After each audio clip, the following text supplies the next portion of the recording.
A dificuldade é a nossa cultura. Nós somos frutos de uma cultura. Se você for tentar estudar um pouco mais isso, a gente é fruto do ambiente onde nós estamos. Então a gente vai falar um pouco disso também. A gente tem influências pessoais, sociais e culturais. A maioria das influências que a gente não percebe, elas vêm da influência cultural. Porque você nasce num lugar e você aprendeu daquele jeito. Então você nem questiona aquilo que você recebeu. Mas a realidade é o seguinte, que Deus ele nos ensina a questionar. Então se você for ver, o ensino de Jesus ele era baseado em questionamento, em pergunta. Até hoje, no povo em Israel, eles têm essa cultura. Eu que sou da área da tecnologia, teve uma época que eu fiquei sabendo sobre a área de inovação da IBM. Alguém já viu essa história sobre a questão do questionamento? Cara, a área de inovação IBM de Israel, ela teve que sair da estrutura lá da sede nos Estados Unidos. Por quê? Porque sempre que mandavam eles fazerem algo, os caras eles perguntavam, mas por quê? Por quê? E é normal, é um questionamento simples, não é crítico. Mas por quê? Porque eles queriam entender o grande sentido daquilo. E os caras lá fora não entendiam, porque você questionar parece criticar.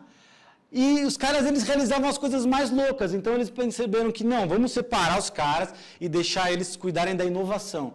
E hoje eles conseguem desenvolver as coisas mais loucas, porque a gente precisa se questionar. Será que a vida que eu estou vivendo é exatamente aquilo que eu nasci para viver? Será que a maneira com que Deus fala sobre reino é a maneira com que eu tenho vivido? Será que o que eu aprendi sobre reino é realmente o que Jesus ele quis dizer? Então, quando a gente começa a se aprofundar nessa perspectiva, a gente começa a ver que o reino não é somente sobre o lugar futuro, mas é sobre um lugar presente. De novo, não estou invalidando o futuro. Eu creio que um dia nós vamos reinar com ele. Mas a realidade é que, por que ele não voltou ainda? Porque Mateus 24:14 fala, quando o evangelho do reino for pregado em todas as nações, em testemunha chegará ao fim. Só que a gente, simplesmente, acha que é só a primeira parte, o pregar. E o testemunho? O testemunho eu não entendo direito isso, entendeu? Então eu acredito no futuro, mas eu acho que ele vai me pegar de surpresa. Daí eu pego aquele videozinho que a tua tia te manda no WhatsApp, do Apocalipse, e você, ai meu Deus, vai me pegar de surpresa. Não vai. A gente que vai trazer Jesus de volta. Já está escrito. Ai não, mas está falando que ele vai vir como um ladrão, ninguém sabe.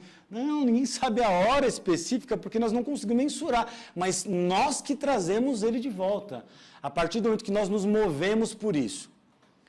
Quando você começa a ser despertado. Então, o que eu tenho falado muito para algumas pessoas é assim, você não saber exatamente o que você vai fazer, se você não está vivendo ainda por um propósito, impactando a sociedade, entendendo o reino de forma prática, não é um problema.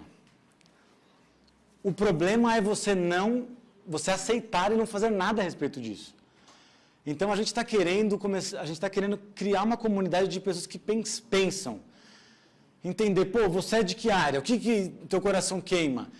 Mas é política, tá, mas como é que é isso? Porque tem um lado bom também desses últimos 2 anos. Eu saí do Brasil, mas eu vi que tem muita gente falando de reino. Isso é bom, mas também tem outro lado que não é tão bom, que é o quê? Tem muita gente fazendo eventos, conferências, tá, mas e aí, qual é o próximo passo?